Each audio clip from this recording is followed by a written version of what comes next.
예, 큐. 네, 반갑습니다. 김창훈 인사드립니다.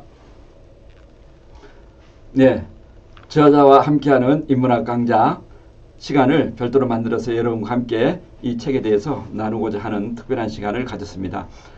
에, 좀 부연 설명이라든가 필요한 부분에 대해서 한번 이렇게 말씀을 드린 게 좋다고 그래가지고 저희들이 이제 논의해서 이번 달부터 진행하는 걸로 되어 있습니다. 그래서 포스사이트와 휴브리스, 포스사이트는 이제 사실 우리가 미래를 막연히 예측하는 부분이 아니라 미래 예측된 부분에서 우리가 행동으로 준비하는 어떤 의미를 포스사이트라고 이야기를 합니다. 그리고 휴브리스는 또 내 자신이 가지고 있는 어떤 자만과 오만 이런 부분을 휴브리스 하는데 아메사를 통해서 저도 이제 오랜 기간 해오면서 사실 우리가 포사이트를 가졌기 때문에 아메 사업을 했고 또 휴브리스가 내도 모르게 나타남을 해가지고 또 사업에 좀 이런 굴곡을 겪는 것을 많이 경험을 했습니다. 그런 와중에 코로나라는 전대미문의 사태가 터지면서 제가 한번 읽었던 그 펠로폰네 전쟁사라는 이 책을 통해서 아메의 사업과 너무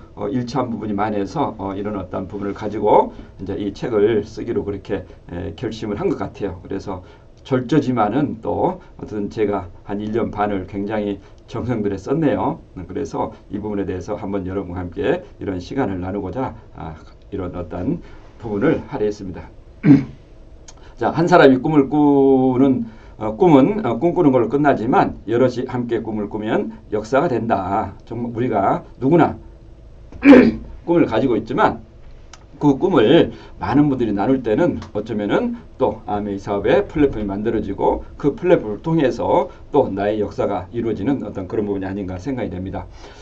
우리가 이제 인문학, 사실 저도 인문학적인 부분을 한 번도 경험을 해보지 못한 것 같아요. 우리가 뭐 리더십에 관련된 책이라든가 또는 변화 이런 부분은 수없이 많은 책을 읽었지만은 인문학을 공부하게 된 계기는 아마 2015년 김상근 교수를 초청하면서 그 군주의 거울 또는 아포리아라는 그런 어떤 부분을 통해서 굉장히 제가 감명을 받은 것 같습니다. 그래서 그때부터 정말 그분이 알려준 한 13권의 책을 한 10권 정도를 제가 다 읽은 것 같아요. 그러면서 참 아메의 사업의 실질적인 어떤 도움이 아니라 내 자신을 지켜주는 그런 어떤 부분에 대해서 너무너무 감명을 받았습니다. 그래서 로마의 시인 키케로가 이런 이야기를 했네요.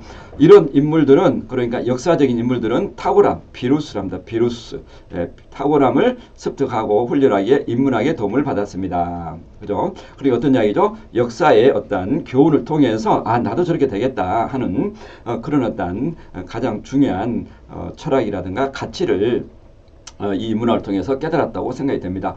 인문학 공부는 젊은 사람들의 마음을 바르게 지켜주고, 그죠? 우리 젊은 사람들은 인생의 경험이 있기 때문에 어떤 분의 많은 시행착오를 해 나가지만은 결국은, 그죠?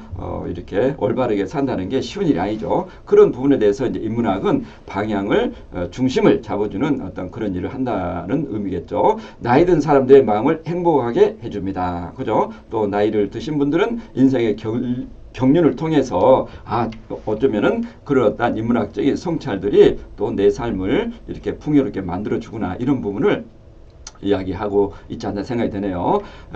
또한 풍요로운 삶을 가져다 줄 뿐만 아니라, 그죠? 그러니까 우리가 역사는 반복되듯이 그런 역사적인 어떤 인문학적인 성찰을 통해서 내 삶을 어떻게 살아야 내가 정말 멋지게 사는가 이런 어떤 부분이 우리가 간접적으로 도움을 받을 수 있다는 거죠. 우리가 역경에 처해 있을 때 마음의 안식과 평화를 줍니다. 그죠? 우리가 살아가면서 역경, 시련 이런 부분이 없을 수가 없죠. 이럴 때 정말 내 마음에 어떻게 중심을 잡고 그런 부분을 역경을 시련을 잘 극복해 나갈 수 있는가 이런 부분에 대해서 우리가 우리 마음에 안식과 평화를 준다 이렇게 키케로라는 분이 이야기를 했다고 합니다. 그래서 저도 어쨌든 많은 인문학적인 어떤 책을 통해서 정말 제가 이제 펠로폰네 전쟁사를 택한 것도 2500년 전에 인간의 심리를 어떻게 이렇게 정확하게 표현할 수 있고 이야기할 수 있었는가. 사실 저도 이제 방금 말씀드렸지만은 그렇게 많은 어떤 뭐 어마어마한 책을 읽지는 않았지만은 그래도 우리 아미 하신 분들은 많은 책을 읽지 않습니까? 그런데 그 책의 많은 부분들이 사실 우리 이야기하면 소위 원조죠, 원조. 이 책이 원조라는 사실을 제가 깨달았어요. 예, 그래서 그런 어떤 원조 부분이 이제 그리스 왕 또는 그리스 장군들의 그런 연설 내용이 아마 그런 부분에 대해서 제가 파생되어 나온 것 같습니다. 그래서 우리가 인문학적인 성찰을 해야 하는 이유, 이런 부분이 이렇게 나왔네요. 우리가 네트워크 마케팅을 하면서 성장해 하는 이유와 왜 우리가 주체적인 삶을 살아야 되는가, 이런 부분들을 저는 또 이 펠로폰네 전쟁사를 통해서 좀 깨달은 것 같습니다. 또 하나는 이제 포사이트는 미래를 보는 힘인데 반드시 행동이 전제되는 그런 이렇게 의미를 포함하고 있다고 합니다. 이 포사이트를 가져야 되고 항상 휴브리스, 내 마음속에 자만과 오만함을 경계해야 된다. 이런 어떤 부분들이 또 인문학적인 성찰 부분이 하나라고 생각이 되죠.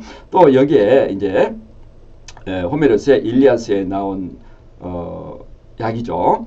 이제 헥토르와 이제 아킬레우스가 싸움하면서 마지막에 이제 헥토르와 아킬레우스가 전쟁을 붙는데 싸움을 붙은데 거기서 이제 헥토르가 혼자만의 이제 독백을 이렇게 합니다. 아, 이제야말로 신들께서 나를 죽음으로 부르시는구나. 이제 사악한 죽음이 가까이 있고 더는 멀리 있지 않으니 피할 길이 없구나. 그렇다면 이것이 전부터 제우스와 제우스의 멀리 쏘는 아드님의 염원이었던가. 이게 누구냐면 아킬레우스라는 거죠. 아킬레우스가 신의 아들이거든요. 그래서 정말 그 아킬레스 건만 스티스 강에 이렇게 잠겨 있지 않았기 때문에 거기만 이제 화살이 뚫고 들어갈 수가 있고 모든 신체는 영생 불사의 몸이 된 거죠. 그래서 이제 그런 신의 아들과 싸우지만 헥토르가 이제 마지막에 정말 자기의 죽음을 이렇게 직감한 거죠. 그런데 이제 여기 이 내용이 이제 중요한 게 아니고 그 다음 내용이죠. 그분들께서는 전에 나를 기꺼이 도와주셨건만 하나 이제는 운명이 나를 따라잡았구나. 하지만 내 결코 싸우지도 않고 명성도 없이 죽고 싶진 않다. 후세 사람도 들어서 알게 될 큰 일을 하고 죽으리라. 이 문구 하나가 어쩌면은 인류 역사에 수많은 영웅을 탄생했지 않나, 그런 생각이 듭니다. 또 마찬가지죠. 우리도 좀 이 사업을 통해서 그냥 내가 아메이 사업을 그냥 흐지부지 하기보다는 내가 아메이 사업을 택했고 또 한다면은 뭔가 좀 그래도 한국 아메이 역사에 남을 수 있는 그런 어떤 업적을 하나 만들어야 되겠다. 이 부분으로 우리가 해석될 수 있지 않나 생각이 되네요. 그러면 또 우리 후세 사람들도 들어서 알게 될 큰일을 하고 주리라. 그러면서 이제 마지막 아킬레스와 싸우면서 결국 이제 헥토르가 죽는 그런 장면이 나오죠. 그래서 여기 이 말이 저한테는 엄청난 아메이 사업의 또 다른 어떤 미션, 사명을 갖게 되는 그런 부분이 아니었나. 누구나 다 필멸의 그런 어떤 죽음을 맞이하지만 그냥 명성도 없이 누구나 죽고 싶진 않은 거죠. 그래서 우리가 아메이 사업을 우리로서는 반드시 그죠? 우리 후세 사람들이 또는 아메이 사업자분들이 그분 참 열심히 대단했어. 이런 어떤 부분을 남기고 한다면은 얼마나 멋진 일인가, 그렇게 저는 해석이 됩니다. 솔론이 두 번째 행복한 사람으로 이들 두 젊은이를 이야기하자 화가 치민 크로이토스가 말했다. 그러니까 이제 그리스 현자 솔론이 그 리디아의 그 이제 크로이소스 왕을 찾아가지고 이제 이렇게 물어본 거죠. 크로이소스가 솔론에게 왜냐하면 이제 그리스 현자 솔론이 이 리디아를 방문하게 됐거든요. 그래서 그리스 현자 솔론이 온다 하니까 이제 크로이소스 왕이 부른 겁니다. 그래서 이제 당신이 보기에 세상에서 가장 행복한 사람이 누구나 그렇게 물어보니까 이제 솔론이 첫 번째는 어떤 사람 이렇게, 그리고 두 번째는 또 다른 사람. 그러니까 자기가 세상에서 가장 행복하다고 느꼈는데 자꾸 엉뚱한 소리를 한 거죠. 왜냐하면은 자기는 그때는 리디아에 엄청난 금이 나왔다고 그러거든요. 그러면 금을 많이 가지고 있는 그런 부국이었고 또 일국의 왕이었고 또 그때는 리디아가 굉장히 큰 패권 국가였거든요. 그러니까 뭐 세상에 부러울 게 없는 거죠. 그래서 내가 보기에 가장 행복하지 않느냐 이렇게 물어보니까 이제 솔론이 이렇게 대답한 거예요. 아테나에서 그 리디아 크로이소스가 이렇게 이야기를 한 거죠. 아테나에서 온 손님이요, 나를 그런 평범한 사람보다 못하다고 여기다니 그대는 내 행복을 완전히 무시하는 거요? 이렇게 물어본 거죠. 솔론에게. 솔론이 대답했다. 크로이소스 전하께서는 저에게 인간사에 물으셨지만 저는 신께서 매우 시기심이 많으시고 변덕스러우시다는 것을 잘 알고 있나이다. 인간은 오래 살다 보면 보고 싶지 않은 것도 많이 보고 겪고 싶지 않은 것도 많이 겪어야 하나이다. 인간의 수명은 70년이라 생각하고 모두 26,250일인데 그중 똑같은 일이 일어날 날은 단 하루도 없습니다. 전하, 인간은 전적으로 우연의 산물입니다. 보아하니 전하께서는 그 법에다 수많은 백성을 다스리는 왕이시옵니다. 하지만 저는 전하께서 행복하게 생을 마감했다는 걸 알기 전에는 전하의 무릎에 답할 수 없사옵니다. 그 부자라도 큰 부자라도 운이 좋아 제가 가진 부를 생을 마감할 때까지 즐기지 못한다면 그날 살아가는 사람보다 행복하다고 할 수 없기 때문입니다. 많은 거부들이 부르내는가 하면 재산은 넉넉하더라도 넉넉하지 못하더라도 운이 좋은 사람들도 많사옵니다. 이제 이게 어디서 나오냐면 헤로도토스의 역사에 나온 이야기입니다. 예. 그 솔론과 크루스 대화가 그 헤로도스 역사에 이렇게 나온 것을 제가 확인을 해봤는데 정말 그렇게 이제 그 솔론이 대답을 한 거죠. 예. 그래서 계속 이어지죠. 부자는 자신의 욕구를 쉽게 충족시킬 수 있고 재난을 견디기가 수월하나이다. 이것도 우리한테는 굉장히 시사한 게 많죠. 왜 우리가 경제적으로 자유가 되고 풍요로워지는가? 어쩌면 내가 원하는 것을 훨씬 더 쉽게 또 이룰 수 있고 또 많은 걸 할 수 있고 또 리치 창업자도 그런 이야기를 했어요. 우리가 부자 되는 이유는 훨씬 더 많은 기회가 주어진다는 사실이죠. 또 어떤 어려움이 있고 역경이 오면은 또 그런 어떤 어려움과 역경을 좀 더 견디기가 수월하다는 겁니다. 그래서 우리는 경제적으로 좀 더 풍요로운 게 낫다는 거죠. 그러나 가난한 사람은 그리 쉽게 욕구를 충족시키고 재난을 견디는 것은 아니라 하더라도 운이 좋으면 피할 수 있사옵니다.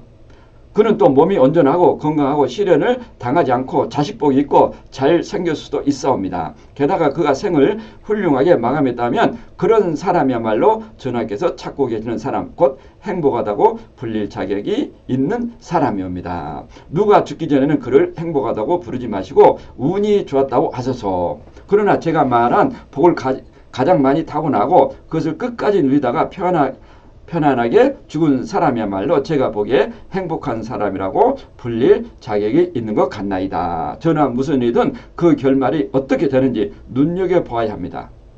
신께서 행복의 그림자를 언뜻 보여주시다가 파멸의 구렁텅이에 빠뜨리는 경우가 비일비재하니까요. 저는 이렇게 이제 그래서 대답한 거예요. 여기서 이제 많은 시사한 게 있죠. 어쩜 우리가 경제적인 좀 풍요가 이렇게 좀 낮더라도 굉장히 또 행복하게 사는 사람도 있죠. 또 어쩌면은 경제적인 어떤 그런 부분들이 너무 완벽하게 갖추어 있어도 또 그분들은 나름대로 불행하게 또 사는 사람도 있을 거고. 그렇지만 중요한 건 여기서 제가 깨닫는 것은 그냥 운이 좋았을 뿐이지 내가 나는 행복해. 어쩌면 행복하고 또 그런 부분에도 잘못하면 휴브리스가 찾아오면은 어쩌면 나중에 인생에 이제 후반전에 가가지고 불행하다면 정말 어쩌면은 그걸 행복한 삶이라고 이야기할 수 없다는 겁니다. 그래서 이 크로이소스가 그렇게 금도 많고 또 일국의 왕이었고 패권 국가였고 그렇게 뭐 남부를 거 없는 그런 왕이었지만은 결국은 이제 그 페르시아의 키루스 대왕이 이제 리디아를 정복하죠. 그리고 이제 키루스 크로이소스 왕을 이제 장작더미에 올려놓고 화형을 찹니다. 화형을. 그런데 또 그 헤로도토스의 역사를 보면 이 크로이소스 왕이 계속적으로 크로이소스 왕이 아니었어요. 14대에 이렇게 망하리라는 예언을 받았거든요. 왜냐하면은 이 크로이소스의 이 시조, 그러니까 그 리디아의 첫 번째 왕은 리디아의 이 크로이소스의 족보의 첫 번째 왕은 리디아의 왕의 그 경비대장. 그런데 그 리디아의 왕이 이렇게 휴브리스에 걸려가지고 부인이 아름다움을 자랑하다가 이제 이렇게 죽음을 당해서 그 부인하고 다시 결혼해가지고 이 리디아를 이렇게 갖게 되는 어떤 그런 히스토리가 나오거든요. 그러면서 정말 그 예언이 맞은 거죠. 14대에 가면은 리디아가 망하리라 하는 그 예언이 맞다는 내용이 이렇게 들어맞다는 내용이 나옵니다. 그렇지만 여기서 이제 하고자 하는 이야기는 정말 그렇게 잘 나갔고 그렇게 풍요롭고 했는데 자기가 화형을 당하면서 죽을 줄 어떻게 알았겠냐 이거죠. 그래서 인생은 알 수 없다. 참 우리가 시사한 게 많지 않는가. 우리가 좀 잘 나가고 경제로 풍요로울 두고 또 파트너가 이렇게 한참 성장할 때 굉장히 경계를 해야 되겠구나. 아, 우리가 운이 좋아서 이렇게 된 거지. 내가 대단하고 내가 뭐 대단한 그런 게 아니라는 거죠.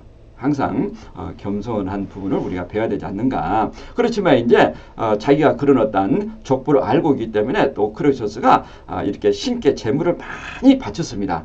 예, 그런데 이제 하늘에 대고 기도를 하죠. 정말 신이 아폴론 신이 나를 이렇게 죽일 수가 있느냐. 근데 갑자기 이제 많은 하늘에 이렇게 비바람이 내리칩니다. 그래서 이제 그 키루스 대왕이 저분은 죽여서는 안 되겠구나 해가지고 다시 이렇게 이제 그 화형대에 내려와서 자기 신하가 되겠다는 그런 세약을 하는 그런 내용이 있습니다. 그래서 여기서 우리가 한번 이렇게 되새길 부분은 그 결말이 어떻게 되는지 눈여겨봐야 합니다. 신께서 행복의 그림자를 언뜻 보여주시다가 파멸의 구렁텅이에 빠뜨리는 경우가 비일비재하니까요. 이게 어쩌면 우리의 삶이 아닌가.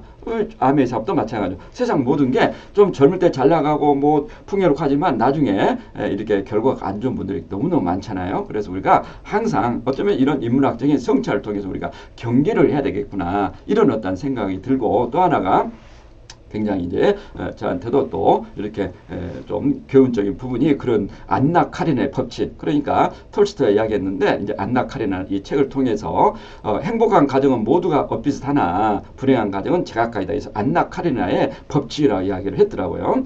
이건 어떤 거냐면 행복한 가정의 조건은 첫 번째가 성적 매력을 느끼게 하고, 그죠? 우리가 서로 열심히 이렇게 뭐 자기 관리를 해 나갈 때 우리가 서로 호감을 갖는 거죠. 그리고 두 번째는 경제적 문제 없애 하고, 그죠? 스테판이 어쩌면 경제적 문제 때문에 또 행복한 가정이 좀 불행한 어떤 그런 사태로 번질 경우가 많잖아요. 그리고 세 번째는 자녀 교육에 대해 의견이 일치되어야 하고, 그죠? 우리가 자녀 교육을 어떻게 하자. 그걸 서로 부모가 공감해 가지고 자녀 교육을 잘 시켜 나가는 거. 그리고 네 번째는 종교적 부분에 대해서 서로 공감해야 하며, 그죠? 종교적인 부분 일치하는 게 당연하겠죠. 그리고 다섯 번째가 주의 친인척 관계가 원활해야 한다.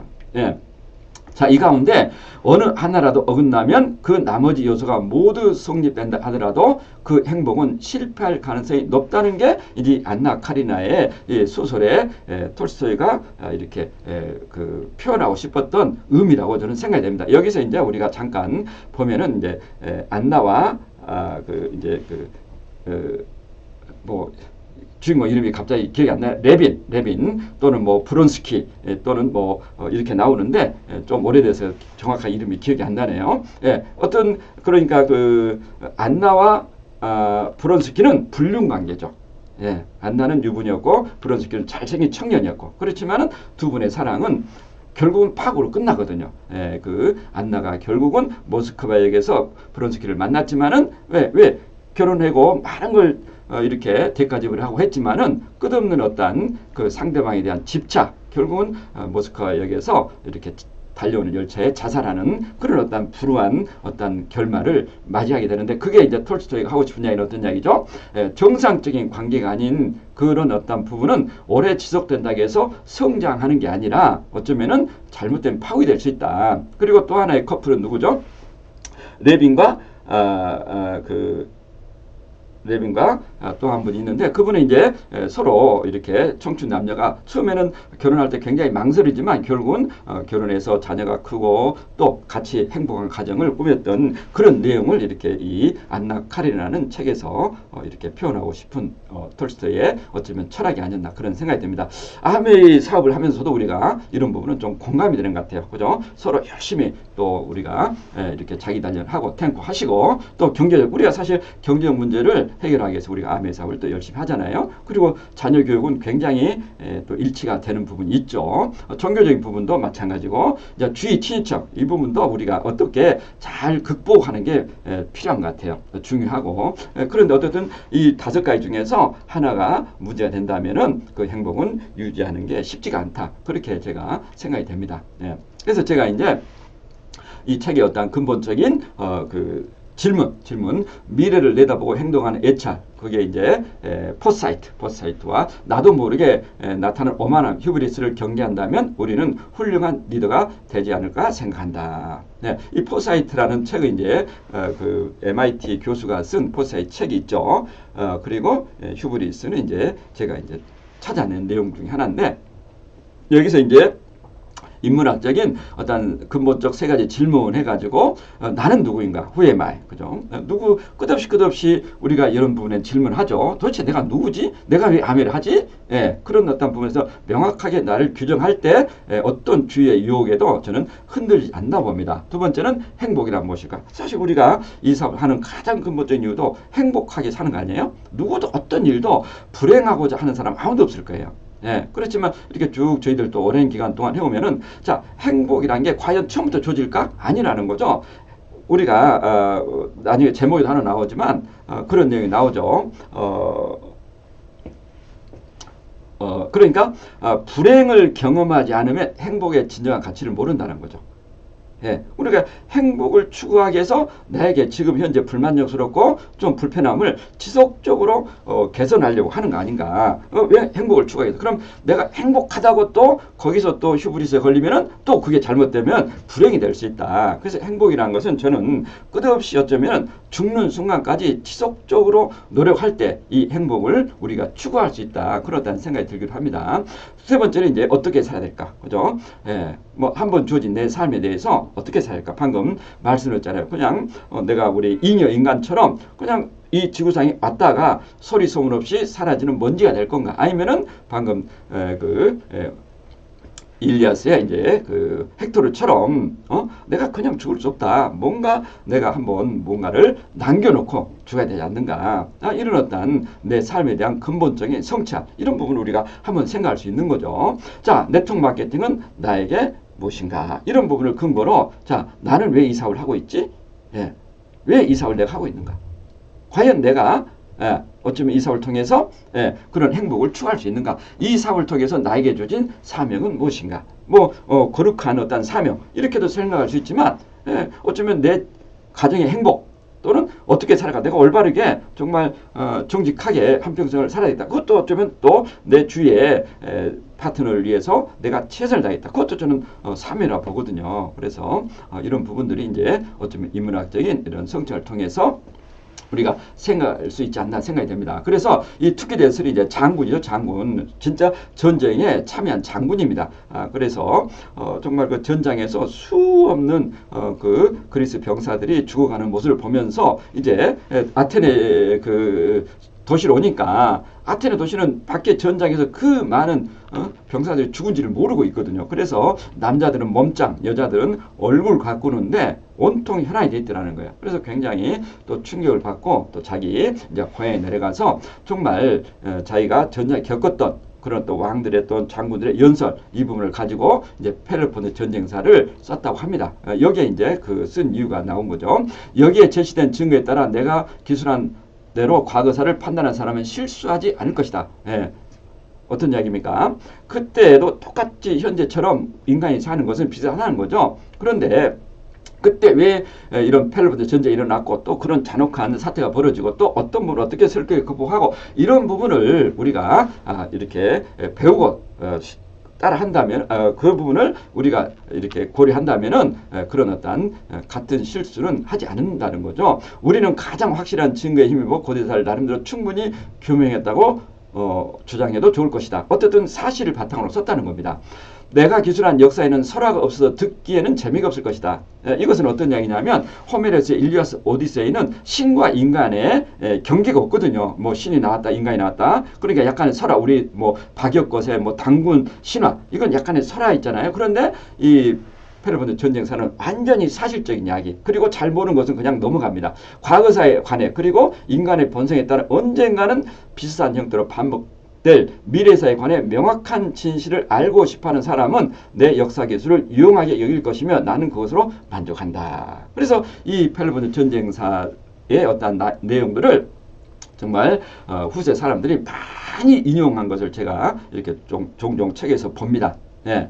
그러니까 이 역사는 반복된다, 그런 얘기를 하잖아요. 그럼 그때도 똑같은 그런 어떤 이 삶이 살아가는 그런 어떤 고뇌하고 싸우고 전쟁이 일어나고 어떻게 더 극복하고 이런 부분을 경험했다는 거죠. 또 지금도 어쩌면은 우리가 우크라이나 러시아 전쟁을 보면서 어쩌면 2500년 전에 일어난 전쟁이나 지금 전쟁이나 똑같다는 겁니다. 그래서 그런 어떠한 부분에 대해서 우리가 과거사를 정확하게 이해하고 우리가 성찰한다면 다시는 그런 비극을 발생할 수 있는 그런 것을 미연에 방지할 수 있다. 그런 뜻이겠죠. 그래서 이 책은 대중의 취미에 영합하여 일회용 들을 거를 쓴 게 아니라 연구 장소용으로 쓴 것이기 때문이다. 그죠? 예, 인류 역사가 존속하는 한 이 책은 항상 참고를 해라. 그래서 미국이 뭐 그것은 뭐 각자의 호불호가 있겠지만은 미국의 그런 어떤 이라크 전쟁을 하고 또 팍스 아메리카 추구하고 하는 어떤 그런 네오콘 보수주의자들이라고 그러죠. 이 보수자 또는 이런 어떤 국가의 정책 위반자들은 항상 그 인문학적인 이 책을 이렇게 그죠? 보면서 거기서 또 어떤 방향을 설정하고 또 어쩌면 저도 그렇게 왜 우리가 제국을 추구해야 되는가? 그것도 아주 어쩌면 가장 근본적인 바탕은 저는 이 책에서 나오지 않았는가? 그런 어떤 생각을 하기도 합니다. 예. 자, 우리는 무엇을 남길 것인가? 그래서 이제 첫 번째 제목이 그죠. 정말 한번 왔다가 그냥 영희처럼 누구나 살다가 가고 싶진 않잖아요. 그래서 저도 어쩌면 운명처럼 제가 이제 아마 대학 1학년 때 이 전편의 이 롱펠러 인생 창가라는 시를 거의 외운 것 같아요. 암송을 한 것 같아요. 저한테는 지금도 제 서재 책상 밑에 깔려 있지만 참 모르겠어요. 저한테는 제 삶에 굉장히 이렇게 좋은 어떤 방향 또는 영감을 준 시가 아닐까 그런 생각이 듭니다. 그래서 우리가 고등학교 기본 영어에는 이제 이 세 마디라고 그럽니까? 여기만 나오는데 이제 전편을 제가 한번 간단히 읽어보도록 하겠습니다. 자, 내게 슬픈 곡조로 내게 말하지 마소. 인생이란 헛된 꿈이라고. 죽은 영혼이란 잠자는 것뿐 만물을 외양도로 볼 것 아닐세. 인생은 참되라 진지하라. 무덤에 그의 목적이 아닐세. 인간은 본디 흙이라 흙이 되리라. 이것은 영혼을 말함 아닐세. 우리가 가야 할 곳은 가야 할 길은 향락이 아니로세 비에도 아니로세. 각기 음영이니 금일보다 낫도록 활동함일세. 자, 이 이제 구절이 멋지죠. 우리의 심장이 아무리 길고 튼튼할지라도 예술은 길고 시간은 달리나니 싸맨 북모양 둔한 소리는 끝없는 무덤에 장송곡을 올릴세. 전장의 싸움터에서 혹은 인생의 야영장에서 꼬투리 툴린 짐승처럼 벙어리가 되지 말고 나가 싸우는 영웅이 되라. 저는 이 말 한마디가 어쩌면 제 어떤 자존감 또는 어떤 일을 하든 간에 내가 정말 내 어떤 부분에 대해서는 최선을 다했다. 남이 하라 저래라 해가지고 내 어쩌면 삶을 좌지우지 하지 않겠다는 아마 그런 뭐 밑바탕이 되지 않았나 그런 생각이 들기도 하네요. 아무리 즐거워도 미래를 믿지 말라. 죽은 과거 하여금 그 과거를 묻게 하라. 행동할지어다 살아있는 현재 속으는 열성을 안고 이루는 하나님을 모시고서 위인들의 생애는 우리에게 말해주노니 우리가 우리의 생을 숭고하게 할 수 있음을 그리고 떠날 때 인생의 머리바디에 발자국을 남길 수 있음을 그 발자국들 아마 인생의 장엄한 해원을 항해하다 외로이 난파당한 동료들이 그걸 보고 용기를 얻으리라. 그러니 우리 일어나 일을 하자꾸나. 어떤 시련에도 대처할 의지와 힘을 갖고 항상 성취하고 추구하며 참고 기다리는 것을 배우자꾸나. 제가 이 시를 써서 선물도 많이 해줬네요. 예, 참 때로는 굉장히 저에게 아주 가슴에 뜨거운 어떤 열정을 불러일으키는 그런 시가 아니었나 생각이 됩니다. 그래서 어느 날 이 시를 통해서 제가 또 영감을 얻었는데 다음에 책에는 안 나오지만 그 내용도 한번 이렇게 말씀드리겠습니다. 그래서 우리가 자 서울대 유기윤 교수가 이야기했죠. 자 2090년 아마 이게 빠르면 빨라지 늦어지는 않을 거란 거죠. 그럼 2090년 한국 사회는 어떻게 변화될 건가? 그래서 플랫폼 소유자분들이 0.001% 플랫폼 스타 그러니까 플랫폼을 통해서 부를 추구한 사람이 0.002% 그리고 프레카리아트라는 것은 불안정한 노동층 노동계층을 이야기하거든요. 그런 일반 시민들이 99.997% 예, 과연 이것을 우리가 믿을까?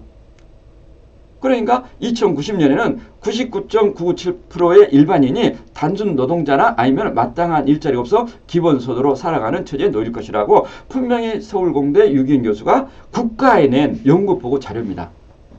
우리는 없겠죠. 우리 자녀들은 또 우리 나이가 들 수도 있겠죠.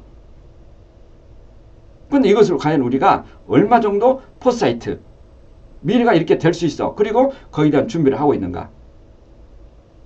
저는 이 내용을 들을 때 섬뜩한 생각이 들어요. 정말 내가 플랫폼을 한다는 게 얼마나 대단한가. 지금 플랫폼을 통해서 많은 경제적인 또는 네트워크가 내 뜻대로 안 될 수도 있겠죠. 그렇지만 어쨌든 우리가 미래가 반드시 이렇게 된다면은 우리는 해야 된다는 거죠. 왜? 미래 예산이 이렇게 되기 때문에. 그런데 저는 그래도 이 사업을 28년을 했기 때문에 이 시기가 점점 빨라지면 빨라지지 늦어지진 않을 거라는 거죠. 엊그제 신문에 나왔죠. 이제는 AI 로봇이 영국 의회입니까? 거기에 청문회 나왔죠. 청문회. 대답을 합니다. 예. 그래서 어디 이제 그 로봇을 팔고 있죠. 2,900만 원인가 팔더라고요. 우리는 미래는 모르는 거죠. 분명한 사실은 미래는 이런 방향으로 나간다는 거예요. 지금 신문에 난리가 났잖아요. 예, 다음 카카오가 이제 데이터 센터가 화제가 나가지고 우리나라가 완전히 올스톱 돼버리는. 그건 결국은 어떻습니까? 우리도 모르게 이 카카오가 우리의 일상의 모든 플랫폼을 좌지우지하고 있다는 겁니다. 굉장히 위험하죠. 만약에 전쟁이 나서 그 데이터 센터를 하나 폭격했다면 우리 생활에 모두 마비돼 버릴 수 있는. 네, 그래서 뭐 국가에서 대안을 마련하기도 하지만은 어쨌든 이런 플랫폼, 예, 그런 어떤 플랫폼을 가진 그죠 회사는 이제 새로운 어떤 그런 거대 기업이 되지만 우리 일반 그죠 시민, 우리 국민 그런 플랫폼을 만들 수 있는 기회가 오직 저는 아메이 사업밖에는 없다는 사실이에요. 그래서 저는 이걸 정확하게 이해한다면 하고 안 하고 문제가 아니라는 거죠. 해야 된다는 거 해야 돼. 예, 왜? 우리 자녀들의 미래는 부모님이 만들어놓은 플랫폼의 수호자가 되기 때문에. 근데 이게 순서가 좀 못 갈린 분도 있겠지만 우리가 11월 드림나잇에 초청하는 그 게스트분이 부모님이 유자격 다이아몬드에 돌아가셨어요. 부분 다. 근데 자녀분이 그 부모님의 6번째 레그인데 돌아가셨기 때문에 부모님의 유자격 다이아몬드 레그를 그대로 상속을 받았습니다. 그래서 올해 그분이 파운더스 EDC를 도전한대요. 결국은 부모님의 플랫폼을 자녀가 그대로 상속받은 케이스예요. 그래서 제가 11월 7일 저녁 드림나잇에 그분을 초청했어요. 꼭 여러분이 들어보세요. 정말 이 아메이라는 사업이 단순히 우리가 플랫폼 하지만은 우리는 언젠가는 죽는 거죠. 그럼 우리가 만든 플랫폼은 우리 자녀들이 그대로 상속받는다. 이런 기회와 수단이 과연 우리한테 있냐 이겁니다. 예. 그래서 저는 정말 이 사업을 정확하게 이해한다면 이거 하고 안 하고 문제가 아니다. 어렵고 쉽고 문제가 아니다. 무조건 해야 돼. 무조건. 왜? 이 플랫폼은 우리 자녀 상속되고 그죠? 미래 사회는 이런 플랫폼 소유주, 플랫폼 스타가 0.003% 이내에 들기 때문에 모르죠. 2090년 아마 2070년 2050년 아마 그때 이미 이런 사회가 될지 어떻게 합니까? 그죠? 예, 그래서 굉장히 제가 좀 충격을 받은 것 같아요. 예. 그래서 이제 제가 각색을 한번 해봤어요. 각색을 인생 창가라는 부분에 대해서 이제 아메이 사업적으로 여담을 한번 들어보세요. 슬픈 얼굴로 슬픈 세계 말하지 마세요. 왜? 이건 내 사업이고 해야 된다면은 아메이 사업은 어려운 것이라고. 하다가 그만둔 사람들 그 나름대로 이유가 있을 뿐 나를 그들과 같이 보지 말지. 왜? 나는 확신과 신념을 갖고 있기 때문에 해야 된다는 사실이죠. 아메이는 진실이고 정직한 일이라. 단지 잠시의 피눈만이 그 목적이 아닐세. 피눈할 수 있죠. 그렇지만 그만둔다면은 그건 아무것도 안 되는 거죠. 우리는 본디 흙이라 흙이 되리라. 이것은 모두 유한한 삶을 산다는 말이 아닐세. 우리가 추구해야 할 곳은 추구해야 할 길은 세상 안에 갇혀서 사는 삶이 아니라 한 번 주어진 내 삶, 진정한 주인이 되고자 함일세. 우리의 심장이 아무리 길고 튼튼할지라도 내가 만든 플랫폼은 영원하고 시간은 달리나니 도전 없는 삶의 둔한 소리는 끝없는 후회야 실패의 장송곡을 울리세. 매일 부딪히는 삶의 현장에서 혹은 도전과 결단의 갈림길에서 하다가 중단하는 진부한 사람 되지 말고 끝까지 싸워 성취하는 영웅이 되라. 아무리 즐거워도 막연한 미래를 믿지 말라. 영화로운 나의 과거는 그 과거를 묻게 하라. 행동할지다 살아있는 현재. 안으로는 열정을 안고 이루는 스폰서를 모시고서 성공자들의 생애는 우리에게 말해주노니 우리가 아메이 사업을 숭고하게 할 수 있음을, 그리고 떠날 때 내 삶의 머리바디에 플랫폼을 남길 수 있음을, 그 발자국 흔적들, 아마 아메이 사업의 성공을 꿈꾸다 좌절하고 넘어지고 난파한 파트너들이 그걸 보고 용기를 얻으리라. 자, 그러니 우리 다시 일어나 아메이 사업을 열심히 하자꾸나. 어떤 시련과 역경에도 대처할 의지와 힘을 안고 항상 도전하고 성취하며 더불어 사는 자본주의가 무엇인지를 배우자꾸나. 예, 뭐 갑자기 제가 성종 해수욕장을 뛰어갔다 오면서 이 시를 제가 다 암송한다고 그랬잖아요. 그래서 아메 사업적으로 한번 각색을 해봤습니다. 예, 참 일정 부분 좀 우리에게 통하는 부분이 있지 않나 생각이 드네요. 두 번째는 자, 이 아메 사업은 가장 이타적이면서 가장 이적인 사업이다. 이제 연설문 내용이 나옵니다. 키르케라 사절단도 아테네 가서 상호 인연에 대해 연설했다. 그러니까 키르케라 섬의 사절단이 아테네 가서 이제 아테네 시민을 모아놓고 연설한 거죠. 아테네 여러분, 아테네 시민 여러분, 남들 앞에 나타나 도움을 청하는 사람은 마땅히 몇 가지 전제 조건을 충족시켜야 됩니다. 그런 사람은 첫째, 도움을 주는 쪽에 유익하며 적어도 손해가 아니라는 점을 이해시켜야 하고, 그러니까 내가 널 도와주지만 단지 내가 막 손해 나면서 널 도와준 게 아니라 너도 이익이 되고 나도 이익이 돼. 이런 부분을 정확하게 이해시켜. 그게 인연이 아니에요. 인연. 예, 둘째는 도움을 주면 도움을 받는 쪽이 변함없이 고마하게 될 것이라는 점을 보여줘야 할 것입니다. 그죠? 내가 한번 파트너를 도와주겠다면은 뭐 아미사업적인 이야기를 하네요. 예, 그분이 평생 고마하게 만들라는 거죠. 여러분이 우리의 부탁을 들어주신다면 우리의 요청은 여러모로 여러분에게 이익이 될 것입니다. 어떤 협상이라는 게 그죠? 그러니까 항상 윈윈이 전제되는 윈윈이. 내가 손해고 상대방이 이익이고 내가 이익이고 상대방이 손해라면 그 협상 그 부분은 절대 안 된다. 그래서 아테나에 도움을 요청하면서 우리 도와달라. 그럼 너도 좋고 나도 좋잖아. 그런 뜻이란 거죠. 이게 저는 아메의 사업이 아닌가. 그래서 네트워크 마케팅 사업은 가장 이타적인 행동을 통해 파트너를 성공시킬 때 가장 이기적인 나의 성공을 가져올 수 있는 실제 모델이다. 그죠? 사실 우리가 열심히 파트너를 도와주는 것은 결국 그 이면에는 나의 성공이 있는 거죠. 또 내가 성공하는 유일한 길은 뭐죠? 내 파트너를 열심히 도와줘서 그분을 성공시키는 게 아메 사업의 유일한 성공이기 때문에 똑같은 이야기죠. 윈윈. 타인을 성공시키지 못하면 절대 내가 성공할 수 없는 구조입니다. 그래서 컴패셔네이트 캐피탈이라고 한다. 또한 동정적 자본주의, 더불어 사는 자본 같은 이야기죠.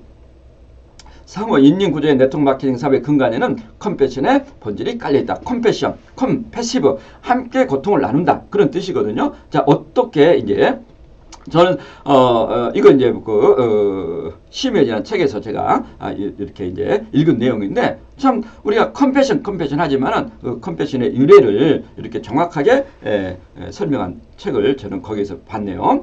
100만 년 전 인간이 불을 발견한 이래 사냥한 동물을 날것으로 먹지 않고 불에 구워 먹기 시작하면서 인간의 뇌가 2배로 커졌대요. 그 결과 태아는 어머니의 좁은 산도를 통과하기에 미성숙한 상태로 태어나야만 했다.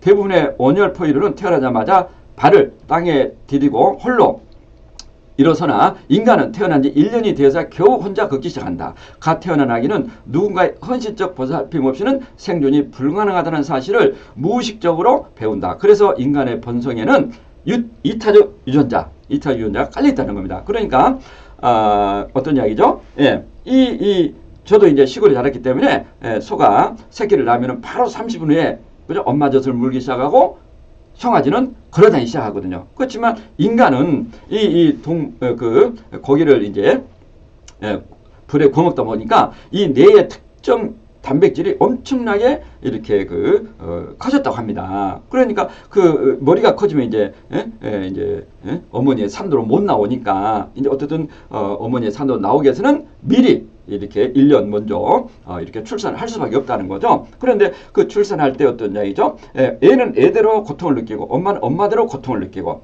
그러니까 함께 고통을 느낀다. 그게 이제 컴패시브 거기서 컴패션이 나왔다는 겁니다.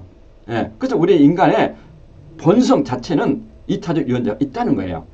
그 어떤 불씨라는 책에도 그게 나오죠. 우리 인간은 본능적으로 위험해하면은 도와주고 싶은 본성이 있다는 거죠. 아마 암의 사업도 우리가 좀 어렵고 힘들고 그분 보면은 희망이 없고 우울증에 빠지고 그러면 본능적으로 저분한테 암의를 전달해야겠다. 또 어디가 아프다 하면은 우리는 본능적으로 뉴트럴한테 나오잖아요. 참 저도 알게 모르게 그게 무의식적으로 한 것 같아요. 눈이 안 좋다, 어디가 안 좋다면은 바로 비전 아이디 그럼 이제 상대방은 이제 좀 오해하기 시작한 거죠. 이렇게 너무 암이 한다 하지만은 그게 우리가 이제 어쩌면은 오랜 기간 동안에 그런 어떤 무의식적으로 단련된 부분이 아닌가. 공감, 배려, 칭찬, 친절, 정의, 희생 등은 이타심에서 피어나는 꽃이라고 했다. 너무나 멋진 말 아니에요? 서로 공감하고 배려하고 칭찬하고 친절히 행동하고 정의를 추구하고 남을 위해서 희생한다면 그것은 결국 이타심에 피어난 꽃이지만 결국은 그 이면에는 나의 또 그런 어떤 이익이 돼서 돌아오는 거죠. 그 열매가 바로 컴패션이다. 컴패션은 다른 사람의 고통을 자신도 함께 느끼며 함께 느껴 그 고통을 덜어주려고 애쓰는 마음과 행동이다. 히브리어에서는 이 컴패션을 레헴이라 하는데 동시에 어머니의 자궁을 의미하기도 한다. 어머니가 목숨을 담보로 아이를 탄생시키고 그 아이를 위해 자신의 모든 것을 헌신하는 숭고한 노력이 바로 레헴. 뭐다? 컴패션. 암의 사업에 그죠? 컴패션 캐피탈리즘. 예. 너무나 좀 일맥상통한 이야기가 아닌가. 그래서 우리는 그죠? 본능적으로 어떻다? 아메를 할 수밖에 없다. 남을 도와주고 싶은 이타심이 있다면은 그런 어떤 뜻으로 해석이 됩니다. 그래서 모든 인간은 바로 렘의 창작물이라고 한다. 네. 배철은 교수의 시면에 나온 내용이죠. 누구나 이런 이타심이 있다는 거다. 예, 우리 인간에는 그런 이타심이 있다는 거죠. 자본주의 최종 해결책은 이런 이타심을 가진 더불어 사는 자본주의가 되어야 한다. 예, 그래서 역사의 종말이라는 프랜시스코 휴코아마 그 책을 보면 그런 게 나오죠. 역사의 종말은 어떤 거냐면 역사가 끝난 게 아니라 역사에서 우리가 그 옛날에는 왕권 또는 공화정 또는 중세 봉건제도 또는 사회주의 공화주의 공산주의, 자본주의, 수없는 많은 어떤 정부 형태가 있었지만은 더불어 사는 자본주의가 아마 모든 역사에서 궁극적으로 지향해야 될 어떤 정치 체계라는 거죠. 예. 그래서 저는 개인적으로 그 책을 보면서 어쩌면 더불어 사는 자본주의가 역사의 종말, 역사가 끝난 게 아니라 이 더불어 사는 자본주의를 추구할 때 그 역사는 지속되지 않나 그렇게 제가 해석이 됩니다. 예. 그래서 우리가 이제 컴패션 캐피탈리즘 해가지고 그런 어떤 많은 봉사활동 또는 저도 마찬가지로 지금 컴패션 이렇게 하고 있지만은 어쨌든 이런 어떤 본능적인 이타주의가 우리 마음에 있고 또 그죠? 이런 어떤 마음을 가질 때 이 암의 사업도 잘 되고 또 우리가 추구하고 있는 그런 더불어 사는 자본주의를 가져오지 않을까 그런 생각이 듭니다. 자, 그리스 연극 중 비극 페르시아라는 최고의 연극 중 하나다. 자, 왜 그리스인들은 이런 비극의 연극을 좋아했을까? 지금의 이제 영화관. 저도 이제 아테네 그 무슨 신전이죠? 있는데 거기 가면 이제 이런 원형극장이 있죠. 원형극장이. 자, 페르시아 대왕이었던 다리우스 왕과 크세르크스 왕의 혼령이 무대에 나타나 대페르시아가 이 작은 그리스에게 전쟁에 피한 것은 페르시아의 오만 때문이었다라고 울부짖는 모습을 보면서 페르시아 전쟁에 참여했던 장군이나 유족들은 자기 형제나 남편을 죽인 적군의 왕에게 분노를 느낀 게 아니라 연민을 느끼며 같이 흐느낀다. 어떤 이야기냐면 자, 여기에 이제 이런 원형극장에 그 페르시아 전쟁에 참여했던 군인들을 이제 관중으로 모십니다. 그리고 무대에는 그죠? 이제 페르시아의 이제 병사들을 이렇게 이제 배우로 올렸다고 합니다. 그래서 이제 이 병사들이 이제 이렇게 그 무대에서 혼령을 부르는데 그 혼령이 쫙 나타나가지고 이런 얘기 하는 거예요. 왜 우리가 이 대페르시아 그죠? 다리우스 왕과 크세크세스 엄청나게 페르시아 제국이 컸잖아요. 이분들이 이제 누구죠? 키루스의 후손들이죠. 후손들. 지금 같으면 팍스 아메리카보다 더 큰 페르시아 제국이었죠. 이 페르시아 제국이 이제 어떻습니까? 그리스 제국이 로마 제국으로, 로마 제국이 대영 제국으로, 대영 제국이 지금 팍스 아메리카를 이렇게 옮겨왔다고 저는 생각이 됩니다. 그런데 이 대페르시아가 왜 이 조그만 그리스에 졌냐 이거죠. 그것은 자기들의 오만함이다. 오만함. 그래서 막 그 연구를 하면서 이렇게 울부짖고 다시는 우리가 이런 실수를 하면 안 된다. 그런데 이제 그 그리스 장군들이 그리스 병사들이 그걸 보면서 그 전쟁에 나가서 자기 형제도 죽고 남편도 죽고 또 그리스 부인들이 있을 거 아니에요? 근데 그 적군의 왕에게 막 저놈 죽여라. 너 때문에 우리 남편이 우리 자식이 죽었어. 그게 아니라 그 왕이 무대에서 머리를 풀어치고 정말 내가 오만 때문에 이 그리스 침공했고 결국은 페르시아가 망했다. 이런 이야기를 막 자가반성하면서 운다는 거예요. 그러니까 거기서 분노를 느낀 게 아니라 같이 울고 있다. 같이. 예. 그러면서 어떤 생각을 하냐면 우리 그리스는 절대 저런 오만함에 빠지면 안 된다라는 교훈을 그리스 시민들의 가슴에 누가 말을 한 게 아니라 스스로가 느끼면서 심어줬다는 거죠. 그리고 심지어 적군의 왕위까지 연민을 느끼는 거예요. 예. 참 비록 적군의 왕이지만 안 됐다. 그리고 우리는 다시는 저래서는 안 된다. 예. 그리고 그 부분에 대해서 이제 그리스 시민들에게 어떻게 하면 포용과 아량을 베풀 건가. 이걸 이제 그리스 시민들의 마음속에 심어준다는 거죠.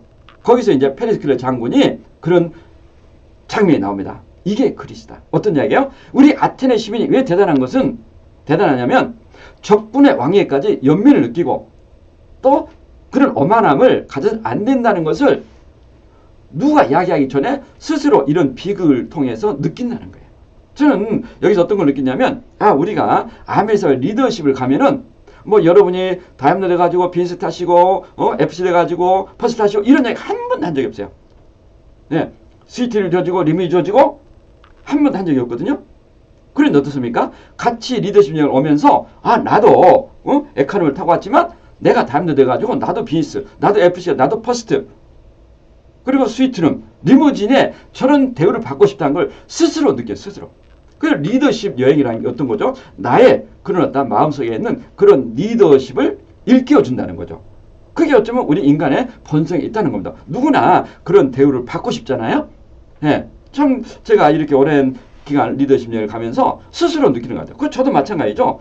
나도 실제로 혼자, 그 다음에 둘이, 그 다음에 3명 이렇게 갔지만은 언젠가는 나도 정말 비행기에 그런 퍼스트가 있다는 걸 알고 또 리무진이 대기되어 있다는 걸 알고 또 수위팀이 존재한다는 걸 알기 때문에 끝없이 도전해서 우리가 FC가 되지 않았나. 회사가 FC라는 이야기는 한 번도 한 적이 없거든요.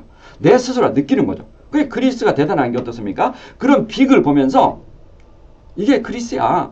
너무 자부심을 가진 거죠. 예? 예. 우리도 외칠 수 있다.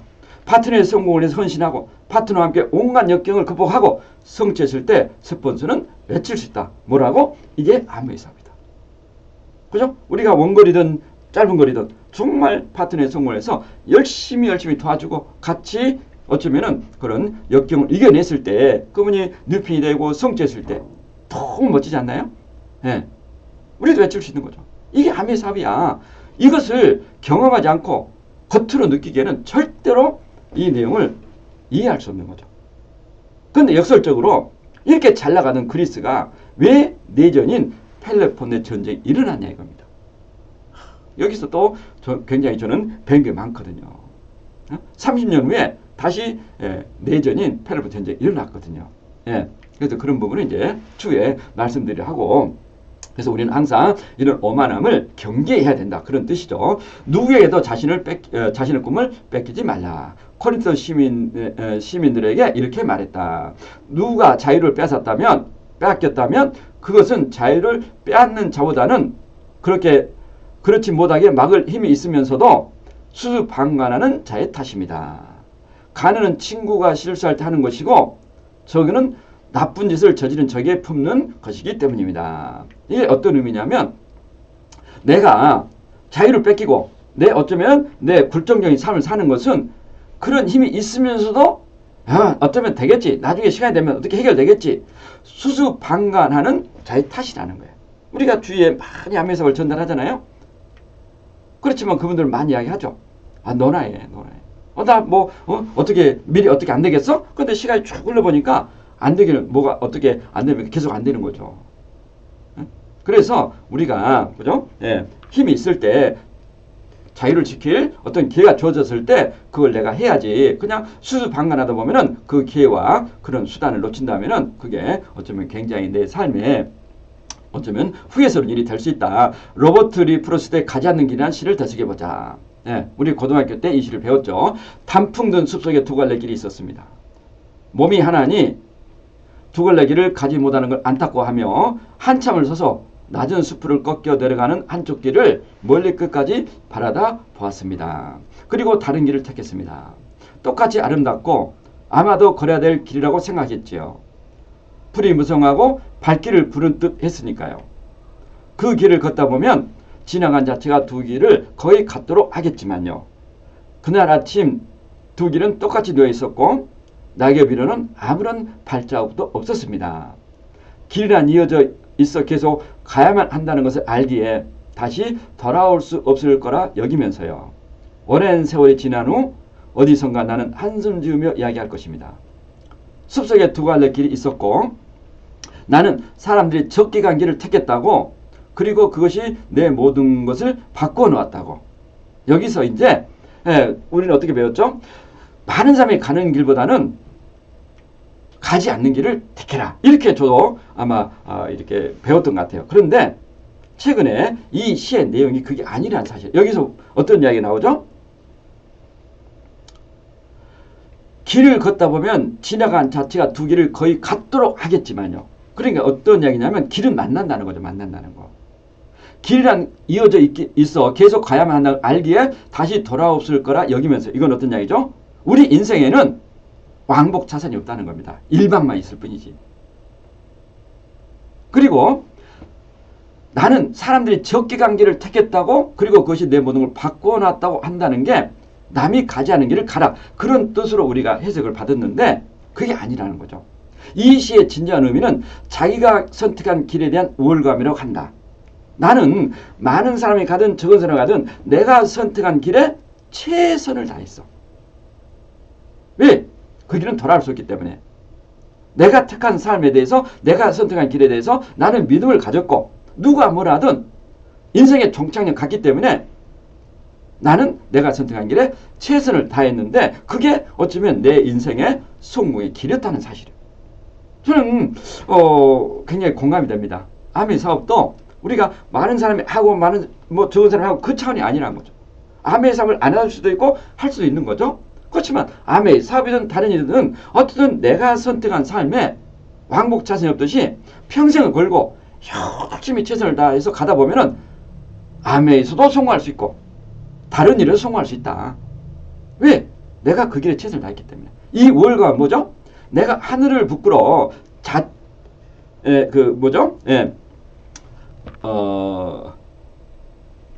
그 자만심이 아니죠. 자만심. 우월감은 자만심이 아니죠. 내가 하늘을 부끄러워 나는 최선을 다해서 하는 스스로의 어떤 자부심. 그러면 저는 그분은 성공한다는 거죠. 아메사업도 저는 마찬가지입니다. 아메사의 모든 길에 다 흡수하는 그런 성공의 길이 아닐 수 있는 거죠. 각자 길이 있잖아요.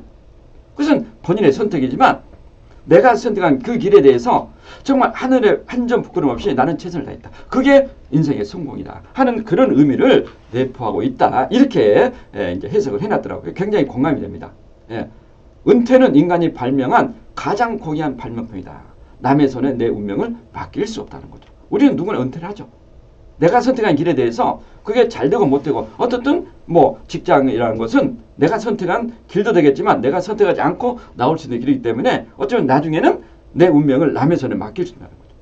남의 사업 또는 자기 사업. 그것은 사실 은퇴가 없잖아요. 내 자유지. 나의 자유를 빼앗는 것은 그들의 잘못이 아니라 준비하지 못한 나의 잘못이라는 사실을 받아들여야 한다는 거예요. 이게 뭐죠? 자립이죠. 자립. 최근에 제가 이 자립에 대해서 굉장히 많은 생각을 하게 됐어요. 어쩌면 남의 지지를 받고 남의 원하는 시간에 주는 어떠한 그런 소득을 받고 어느 순간에 은퇴하고 나서 어쩌면 돌이켜보니까 내 꿈이 아니라 그들의 꿈을 위해서 내가 평생 살았다. 그런 후회를 하는 사람도 종종 있잖아요. 그래서 우리가 열심히 다른 일을 하더라도 또 내 인생에 어떤 준비를 할 때 내 어떤 삶에 대해서 온전한 자립을 할 수 있지 않을까. 분명히 기회와 수단이 주어진에도 불구하고 내가 준비하지 못해가지고 그런 노후의 어떤 경제적인 고통 또는 어떤 경제적 시간적 자유를 갖지 못하는 거, 그것은 결국은 뭐죠? 내 잘못이란 내 잘못. 그죠? 그래서 우리가 굴종적인 삶을 살지 않으려면 어쨌든 준비해서 내 일을 해 나간다는 거, 그게 너무 중요하지 않나 생각되네요. 주체적인 삶을 살고 싶은 계획과 선택에 대해 수수방관한 나의 우유부단함과 그들의 말을 믿고 미래를 준비하지 않는 것은 결국 나의 잘못이 아니겠는가. 제가 이렇게 써놨네요. 일요일날 춘천 마라톤을 뛰러 가지만 야 마라톤 하면 무릎이 나간다. 마라톤 하면 안 된다. 예, 제가 그렇게 써놨어요. 예? 어떤 것을 경험하지 않는 사람들의 달콤한 말에 유혹에 넘어가지 마라. 저도 오랜 기간 동안 달리고 있지만 무릎 뭐 아직 튼튼하거든요. 예, 중요한 것은 경험한 자의 경험이 중요한 거지 경험하지 못한 사람들의 말은 굉장히 나에게 유혹이 될 수 있다. 예, 현명한 선택의 힘, 결정의 힘은 나에게 진정한 자유를 줄 것이다. 그리스와 전쟁에서 패망한 페르시아는 자기들의 선대 대왕인 키루스의 당과 같은 유언을 교훈 삼아 다시는 그리스를 침략하지 않았다. 헤로도토스의 역사의 마지막에 나오는 이야기다. 어떤 이야기죠? 부드러운 나라에서는 부드러운 남자가 태어난 법. 어떤 이야기입니까? 예. 뭐 저는 누구나 예, 이렇게 평온하고 순탄하고 또 뭐 아무 문제 없고 그런 환경에서는 절대 사람이 강해지지 않는다는 거죠. 그래서 우리가 옛날 어르신들 그런 얘기 하잖아요. 젊을 때 고생은 사슬해라. 그 이야기는 어떤 이야기입니까? 많은 경험을 통해서 정말 그런 어떠한 역경 시련이 왔을 때 스스로 일어난 법을 터득할 때 내 인생의 지배자가 되지 않는가. 그래서 부드러운 나라에서는 부드러운 남자가 태어나는데 그죠? 놀라운 곡식들과 용감한 전사들이 같은 땅에서 태어나기란 불가능하기 때문이요 라고 말한 것을 페르시아인들은 옳음을 인정하고 물러났다. 예. 그러니까 키루스가 그 페르시아 제국을 만들었는데 그 후대들은 뭐 굉장히 이제 평온하고 잘 먹고 잘 살았죠. 그러다 보니까 그런 어떤 용감한 전사들이 키루스 초대 대왕처럼 이렇게 태어나지 않았다. 그런 뜻이죠. 페르시아 후손들은 자신들의 견해가 키루스 대왕의 견해보다 못하자 광야를 경작하며 남의 노예가 되느니 척박한 땅에 살며 지배자가 되기를 택했던 것이다. 네, 그죠? 그래서 정말 그 페르시아가 이제 산악지대 잖아요. 예, 거기에 살면서 지금의 이제 아프가니스탄, 뭐 이라크 그 지역인데 비록 그런 어떤 많은 평은 없지만은 그래도 거기서 열심히 이렇게 자기가 경제하면서 사는 게 내 주인으로 사는 게 훨씬 더 편하다 이런 어떤 뜻이라고 저는 생각이 되네요. 예. 그래서 내 삶의 주인은 나다. 과연 내가 내 삶의 주인이 되겠어? 중요한 것은 내가 그런 준비 또는 기회와 수단을 내가 갖고 있는가? 그럴 때만 내가 주인이 되는 거죠. 남에게 애속된 삶은, 남에게 애속된 시간은 절대 내가 주인이 될 수 없는 그런 부분은 누구나 공감하고 있지 않나 생각되네요. 자, 지속적인 평화를 위한 진취적 도전. 자, 코린토스인들은 스파르타인들에게 지속적으로 다음과 같이 연설한다. 코린토스는 이제 그 아테네와 스파르타의 중간 지역이죠. 예. 자, 아테나인들은 진취적이며 계획을 세우고 계획한 것을 실행하는데 민첩합니다. 그리고 어떤 이야기죠? 아테나 시민들은 굉장히 도전적이고 또 뭔가 계획하고 실천한다는 거죠. 그러나 여러분은 보수적이고 창의력이 부족하며 행동함에도 목표를 달성하지 못하곤 합니다. 또 아테나인들은 능력 이상으로 저돌적이고 상식밖에 모험을 하며 역경에 맞닥뜨려도 낙천적입니다. 그러나 여러분은 능력 이하로 행동하고 건전한 상식도 불신하며 역경이 언제까지나 지속되리라고 비관합니다. 여러분이 주춤거리는 반면 그들은 주저하지 않으며 여러분 집에 틀어박혀 있는 반면 그들은 바깥 세상을 떠돌아다닙니다. 그들은 바깥 세상을 나가면 무언가를 얻을 게 있다고 믿지만 여러분은 집을 비우면 가진 것조차 잃게 되지 않을까 염려합니다. 아테나인들은 또 자신의 몸을 자기 것이 아닌 양 나를 위해 초계같이 버리지만 자신의 지성은 나를 위해 유익한 일을 하기에 자기 것으로 가꿉니다. 라케몬인들이요. 이제 그 스파르타인들이죠. 이런 나라가 여러분과 맞서고 있건만 여러분은 지속적인 평화란 옳은 일을 하기에 힘을 사용하되 불은 결코 용납하지 않겠다는 결의를 분명히 보이는 자에게만 주어있는 사실을 알아야 합니다. 아멘도 똑같은 거 아닙니까? 그죠? 예. 정말 우리한테 시사하는 게 많은 것 같아요. 평화란 힘을 사용하되 불은 결코 용납하지 않겠다는 결의를 가진 사람. 이분들이 평화를 얻을 수가 있다는 거죠. 그리고 아테나인들은 그죠? 도전적이고 진취적이고 열심히 그래서 그 그리스 그 아테나 그 그리스 제국에는 굉장히 그리스인들이 주위에 많이 퍼졌습니다. 뭐 이집트 사실 뭐 클레오파트라 왕도 여왕이지만 그게 그리스 후손이거든 후손. 예. 그 지중해 전역이 그리스 이민들로 정착돼 가지고 이탈리아도 사실 로마 제국도 그리스인 후손들이 이렇게 키워 나갔거든요. 예, 그래서 로마 제국에도 그리스 문화가 이렇게 주축이 됐던 어떤 그런 내용이 나오는데 그만큼 그리스인들은 진취적이었다는 겁니다. 예. 그래서 그리스 제국을 만든 거죠. 그런데 당신들은 스파르타, 라케몬 당신들은 지금 집에 있어가지고 되겠나? 또 어쩌면 내가 밖에 나가면 가진 것조차 잃게 되지 않을까 염려합니다. 우리 아메의 사업을 전달하면서 이런 부분을 많이 느끼죠. 그 사명 대사의 서시, 예, 굉장히 저도 이렇게 참 의미 깊은 시가 아닌가 생각되네요. 인생의 올바른 길을 간다는 것은 쉬운 일은 아닐지 모르지만 우리는 가야만 한다. 내 삶의 평화를 지키기 위해서 내 진정한 자유를 위해서 서사한들의 선실의 선시 우리가 어떻게 살아야 하는지를 알려준다. 그래서 이제 이렇게 나오죠. 예. 눈 높인 들판길을 걸어갈 때도 모름지기 함부로 걷지 마라. 오늘 나의 행정은 후일 누군가의 이정표가 될지니. 우리 아메이사업 하면서 똑같은 어떠한 행동을 하고 있지 않는가. 정말 초기에 누구나 애롭고 쓸쓸하잖아요. 알아주는 사람도 없고 정말 같이 공감한 사람도 친한 친구, 형제도 거부하고 거절하고 그렇지만은 내가 비록 아멘을 할 때 주위에 그런 어떤 호응, 그런 어떤 동참자가 나오지 않더라도 그냥 꿋꿋하게 진행해 나가라는 거죠. 그럼 언젠가는 내 행적을 보고 파트너 나오고 또 언젠가는 내 행적이 누군가의 이정표가 되지 않겠는가. 예. 다섯 번째, 자, 왜 우리는 성장해야 하는가? 예. 제국의 논리죠. 제국의 논리. 그래서 이제 팍스 아메리카가 이 성장 논리로 지금 팍스 아메리카를 추구하고 있다고 이제 네오콘 소위 말하는 이제 보수주의자들이 추구하는 거죠. 아테나인들은 스파르타인들에게 왜 아테네가 제국화를 추구해야 하는지 다음과 같이 연설한다. 이게 제국의 논리입니다. 이게 어떻습니까? 로마에 가서 로마의 제국화가 되고 대영제의 제국화가 되고 미국의 제국화가 된 거죠. 중국도 마찬가지죠. 이 논리로 어쩌면은 중국도 끝없이 제국화를 추진하려고 하는 거. 또 2차 세계를 일으킨 일본도 어쩌면 이 제국화를 추진하다가 결국은 전쟁을 일으켰고 저는 개인적으로 우리는 한 번도 제국화의 경험이 없다는 거죠. 그래서 어쩌면 땅 따먹기 싸움을 하고 있는지도 모르겠습니다. 예. 기술이나 정치나 새로운 것이 낡은 것보다 항상 우세하기 마련이며 평화스러운 도시에는 전통적인 관습이 최우선이지만 수많은 문제에 대처하지 않을 수 없는 곳에서는 개혁이 필요합니다. 그죠? 예. 우리가 제국화한다냐 영토를 넓힌다는 것, 네트워크가 커진다는 것, 플랫폼을 키운다는 것은 수없이 많은 문제를 부딪히는 거죠. 예. 그런데 그런 어떤 문제를 해결하려면 끝없이 내가 변해야 되고 또 개혁을 추구해야 된다는 거죠. 자, 우리가 제국을 확장하는 이유는 첫 번째, 우선 첫째로 두려움이, 다음에는 체면이, 끝으로는 우리 자신의 이익 때문입니다. 이게 명확한 제국화의 논리라는 거죠. 우리가 주어진 제국화를 받아들인 뒤 체면, 두려움, 이익이라는 이 세 가지 강력한 힘에 제압되어 제국을 포기하지 않고 유지하고자 하는 것은 결코 놀라운 일이 아니며 인간의 본성에 어긋나는 것도 아닙니다.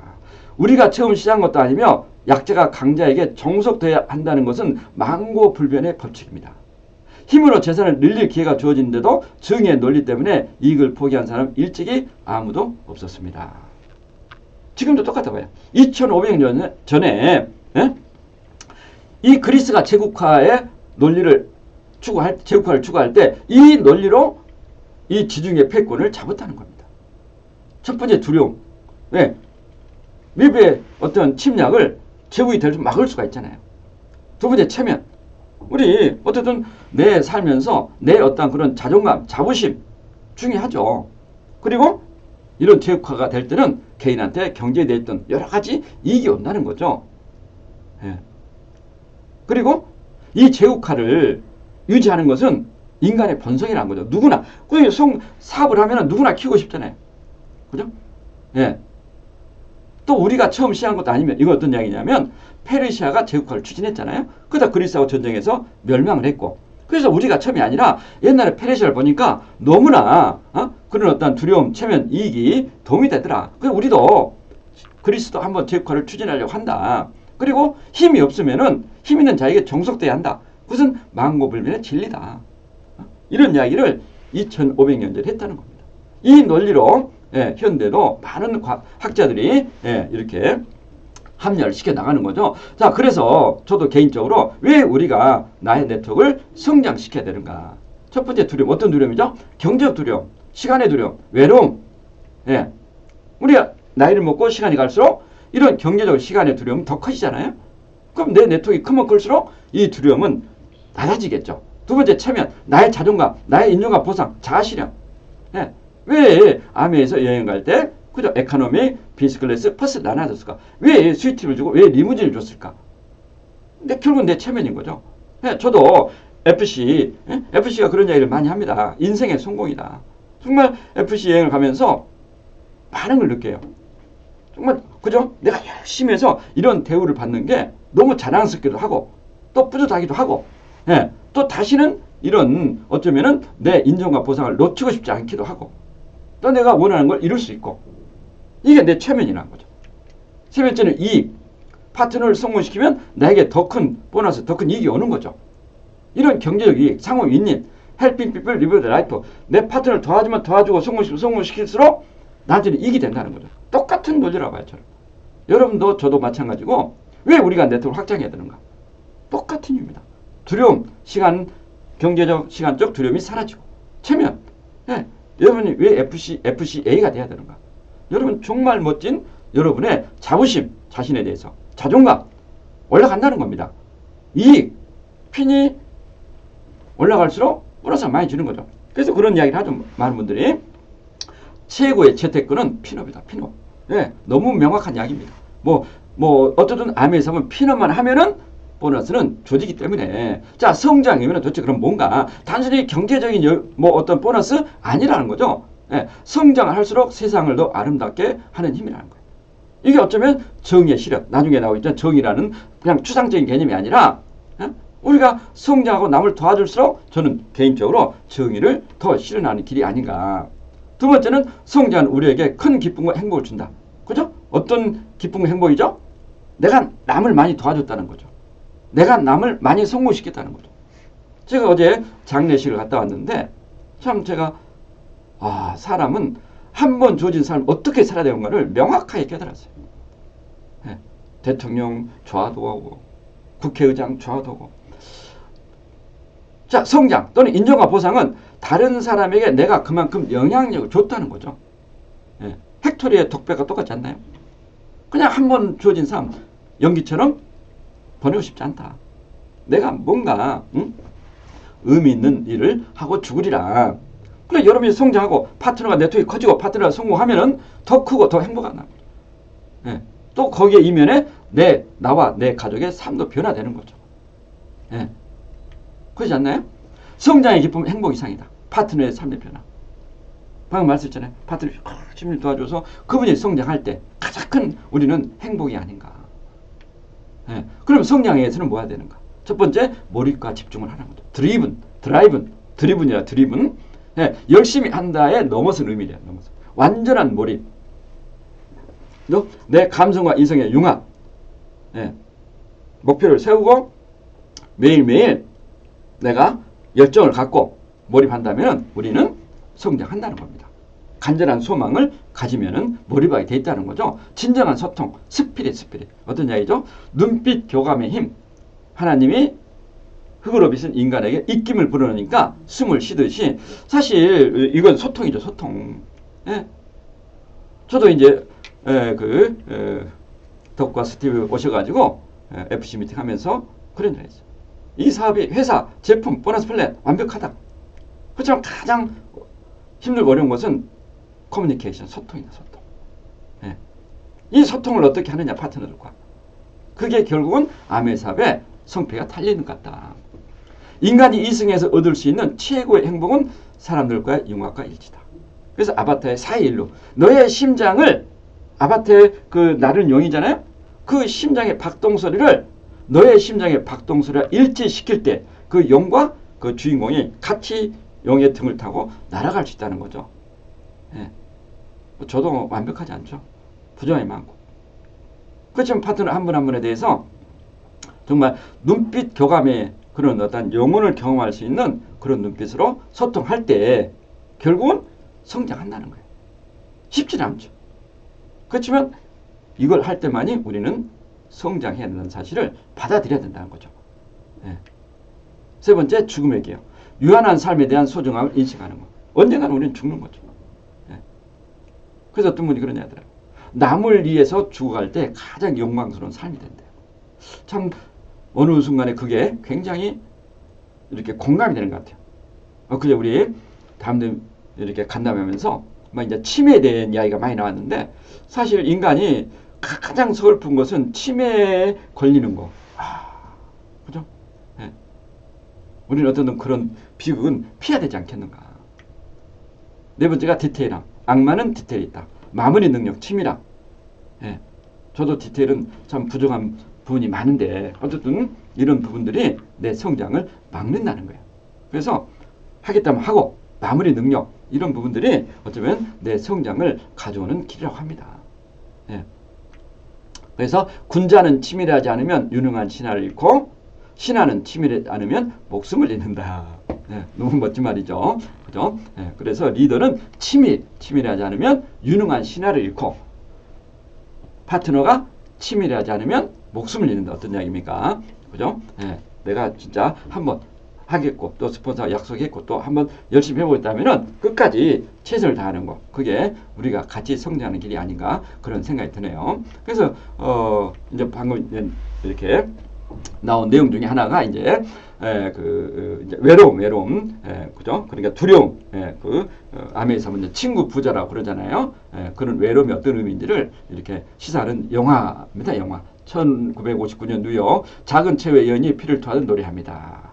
내 사랑이 내 품에 돌아게 해줘. 하여튼 이분이 샹송 가수인데, 이제 굉장히 젊을 때는 잘 나갔죠. 그런데 남편이 교통사고로 죽고 또 자식이 또 병으로 죽고 해가지고 정말 밖에서는 그렇게 화려한 무대의 주인공이지만 집에 올 때는 아무도 없는 겁니다. 내 가슴 밑바닥에 외로움이 울부짖어요. 이제 나이를 먹으면서 점점 이제 외로워지는 겁니다. 그래서 라비앙 로즈의 연인이란 그 영화인데 이 가수 에디트 피아프 일대기입니다. 이제 실화를 바탕으로 한 영화라고 합니다. 거기서 마지막 뉴욕에서 이제 공연하는데 이분이 공연하다가 쓰러져요. 그래서 병원에 실려가면서 그런 기자가 이런 질문을 하죠. 인간에게 가장 그러니까 죽음이 두렵습니까? 하니까 외로움만큼은 아니에요. 인간에게 가장 험한 질병은 외로움이다. 그죠? 누가 말할 상관도 없고 알아주는 사람도 없고 아무리 밖에서 휘황찬란한 그런 어떤 조명을 받더라도 진정으로 내 마음을 같이 공감하고 이야기할 수 있는 사람이 없다면 외로운 거죠. 절대로 이런 외로움은 우리가 피해야 되지 않겠는가. 그래서 아메 사업도 그죠? 때로는 뭐 물론 그런 어떤 외로운 부분이 있을 수도 있겠죠. 뭐 많은 어떤 생각을 하게 되고 그렇지만 또 아메 사업 우리가 친구 부자라는 게 뭡니까? 어렵고 힘들 때 같이 그런 공감하고 이야기할 수 있고 그 아메 사업이 정말 멋진 일이 아닌가 그런 생각이 드네요.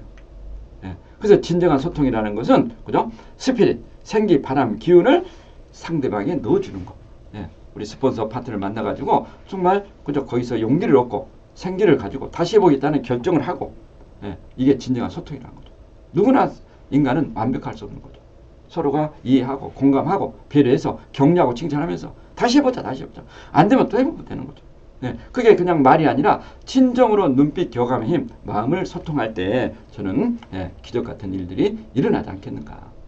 리더는 무엇을 해야 되는가? 리더는 진정한 소통을 통해 파트너들의 가슴을 뛰게 하고 목표에 집중할 수 있도록 도와줘야 한다. 그래야만 문제가 줄어든다. 그래서 우리가 줄탁동시라는 이야기가 있죠. 스폰서와 파트너가 동시에 목표를 도전할 때 시너지가 일어난다. 역으로 이야기하면 어떤 이야기입니까? 스폰서가 목표가 없다는 이야기는 파트너를 도와주지 않겠다는 이야기가 똑같다는 이야기예요. 병아리가 그저 껍질을 깨고 나올 때 안에서 쪼고 밖에서는 어미가 쪼고 해서 우리가 이렇게 껍질을 깨고 나오듯이 파트너와 스폰서가 동시에 목표를 도전할 때 같이 협력해서 선을 이루는 거죠. 참 이게 아메 사업에서 너무너무 중요한 스폰서가 왜 목표를 가져야 되는가 이유라고 봐요. 근데 스폰서가 목표가 없다면은 파트너도 열심히 하지만 스폰서가 그죠 목표가 없기 때문에 한쪽만 쪼아가지고는 시너지가 일어나지 않는 거죠. 역으로 이야기하면 파트너가 열심히 하고 있을 때 내가 도움을 주지 않겠다는 이야기가 똑같다는 이야기입니다. 그래서 우리가 스폰서 파트너가 목표를 동시에 가지고 할 때만이 저는 시너지가 일어난다. 분명한 목표가 있을 때는 사소한 것도 넘어갈 수 있으나 목표가 흐리다면 사소한 것에 발목이 잡힌다. 그죠? 예. 목표가 분명하면은 다른 게 안 보이죠. 안 보이죠. 그런데 내가 목표가 불분명할 때는 자꾸 유혹, 자꾸 옆에를 의식하게 되는 그런 일들을 많이 이렇게 경험하게 됩니다. 예. 그래서 카이로스 신, 크로노스라는 양적 시간은 누구에게 주어지지만 삶의 결정적 순간을 가리키는 질적인 시간이 카이로스는 누구에게나 잡는 게 아니다. 왜냐하면 등 뒤와 발 뒤꿈치에 날개가 달려있고 아픈 머리카락이 있으나 뒤는 대머리며 손에는 저울과 칼이 들려있다.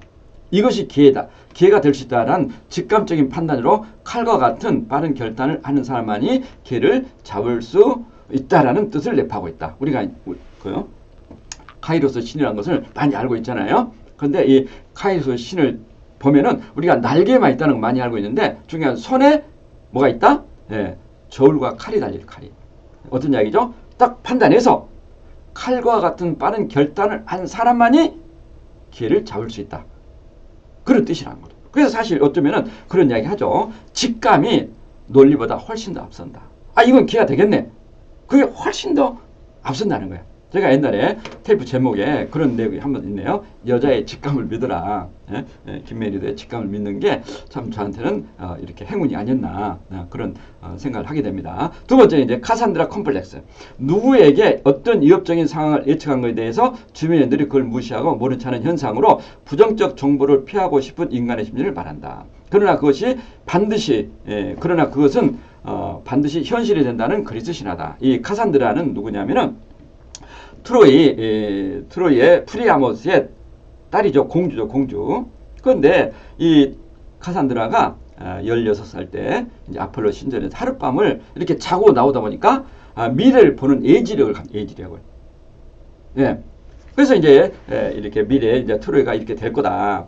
그런데 이 카산드라가 이제 너무 아름답잖아요. 그래서 아폴로 신이 청혼합니다. 청혼. 나와 결혼하자. 근데 카산드라가 아폴로는 신이잖아. 신. 자기는 인간이고 신은 영생불사. 자기는 늙는다는 거야. 그러면 내가 나이를 먹으면 아폴로 신이 나를 버릴 것이다. 그래서 이 청혼을 거절하거든요. 근데 아폴로 신이 이제 이 카산드라에게 침을 뱉으면서 저주를 합니다. 너의 애언은 맞을 것이나 너의 말을 사람들이 믿지 않을 것이다. 이렇게 저주를 하고 떠나거든요. 그런데 이제 트로이 전쟁이 발생된 게 이제 헥토르와 그 누굽니까? 두 번째 왕자인 그 친구가 이제 그 스파르타를 방문하죠. 그때 이제 그 그리스 스파르타를. 그런데 이 카산드라가 스파르타를 절대 방문하지 마라. 그러면 전쟁이 일어난다. 근데 결국 스파르타를 방문해 가지고 거기에 헬레나입니까? 그 여인을 납치해서 결국은 트로이 전쟁이 일어나거든요. 그걸 또 예언하죠. 트로이 전쟁 말기에 그 그리스 군대가 만든 그 목마를 절대로 성 안에 들어오면 안 된다. 그렇지만 헥토르 왕자나 헤리스 왕자가 무시를 하죠. 결국은 성 안에 들어와가지고 결국은 그 목마를 성 안에 들어와서 결국 트로이가 10년 전쟁에 멸망을 하게 되거든요. 그리고 또 다시 이제 그 아가멤논이 이제 다시 이제 그 전쟁에 승리해서 스파르타로 가는데 또 이 카산드라가 예언합니다. 절대로 스파르타 돌아가지 마라. 너 죽는다. 결국은 스파르타로 가가지고 아가멤논입니까? 정확한 이름은 모르겠는데 그 이제 전쟁에 승리했던 장군이 결국은 자기 부인이 이제 다른 사람하고 이렇게 바람이 나가지고 그 사람 칼에 죽는 그런 비극이 이렇게 나오는 에피소드네요. 그래서 카산드라 컴플렉스라는 게 그런 거죠. 너의 말은 맞을 것이나 사람들이 너의 말을 믿지 않을 것이다. 부정적 정보를 피하고 싶은 인간의 심리. 우리가 암에서울 이야기를 할 때, 자, 미래 이렇게 변화된다. 너 준비 안 하면 문제가 있어. 그렇지만 사람은 그런 부정적 그런 부분을 피하고 싶은 본성이 들어있다는 겁니다. 그래서 카산드라 컴플렉스에 걸린 사람 우리가 많이 보죠. 자, 포사이트, 미래의 나의 모습은 어떻게 보일 건가? 미래의 나의 모습이 보이는가? 자, 현재 10년 후, 20년 후, 30년 후. 과연 여러분은 미래를 볼 수 있는가? 어떤 이런 많은 경이 있다면, 자, 2052년 옵니까 안 옵니까? 예, 32년 후네요. 그러면 제가 살아 있을 수도 있겠네요. 그죠? 30년입니까? 30년 후. 네, 30년 후 잘하면 살아 있을 수 있는데요. 예? 예. 2040년 확실히 살아 있을 것 같고, 10년 후, 네, 2029년 A70년에 분명히 살아 있겠죠. 그럼 지금 현재 내 모습이라면 앞으로 10년 후, 20년 후, 30년 후 어떻게 할 건가? 만약 여러분이 현재 아미를 시작했다면 10년 후, 20년 후, 30년 후 어떤 플랫폼을 만들어 놓을 것인가? 그게 어쩌면 내 미래를 좌우한다면 한 번은 이런 포사이트를 내가 갖고 미래를 준비하는 게, 행동으로 준비하는 게 맞지 않는가, 그런 생각이 들죠. 그래서 포사이트라는 것은 어떤 의미냐면, 자, 내일 예정된 축구 경기 때 비가 올 것임을 안다는 것과, 예측은 하잖아요. 우리가 뭐 1개월 다 해주잖아요. 실제로 그 경기를 보러 갈 때 우산을 들고 가는 것, 행동의 그 차이라는 거죠. 그죠? 예, 우리 대부분은 정확한 미래를 알고자 열심히 노력하지만 그 많은 가능성에 대한 구체적인 준비를 하지 않는다. 그래서 아침에 제가 예를 든 게, 그죠? 부인이, 여보 오늘 일기예보 들어보니까 퇴근할 때 비가 온대. 우산 가져가세요. 그러니까 하늘이 너무 좋은 거죠. 아니, 당신 무슨 소리 하고 있냐. 하늘 보지 않냐고.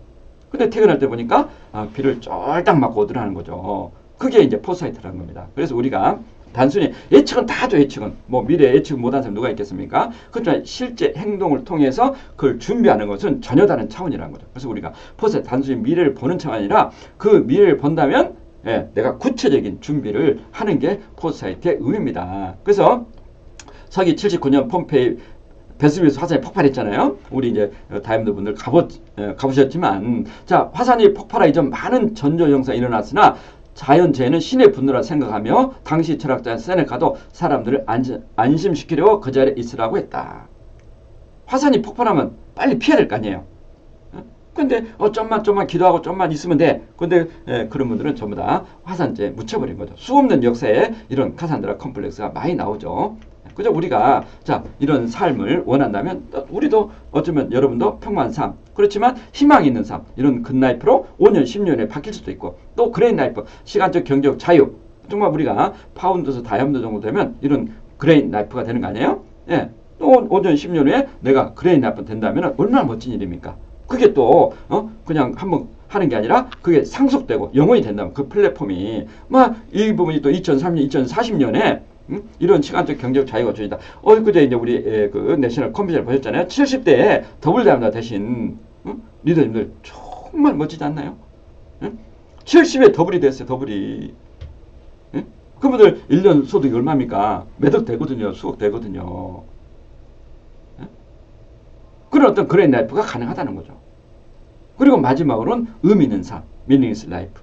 자, 여기는 컨벤션한 거죠. 이제 주위를 돌볼 수 있는 그런 라이프 스타일을 아메이 사업을 통해서 가질 수가 있다는 거죠. 그죠? 그래서 우리가 helping people live life, 내가 다른 사람 열심히 도와줄 때 나도 잘 살 수 있고, 또 그게 아메이 사업이 추구하는 중요한 가치입니다. 그래서 우리가 동심으로 학교에 주어 정말 그 성공에는 그 학교에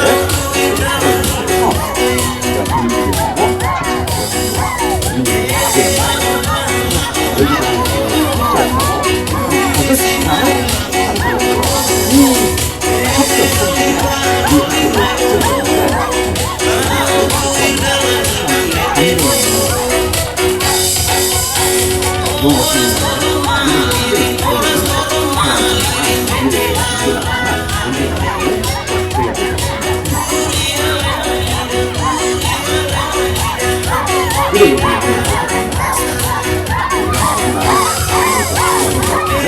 같이 학교에 여기서 시간을 남을 도와주는 삶, 그런 게 아메이사업에 추구하는 삶이 아닌가 생각이 됩니다. 화이팅 하시고 다음에 또 뵙도록 하겠습니다. 감사합니다. 화이팅!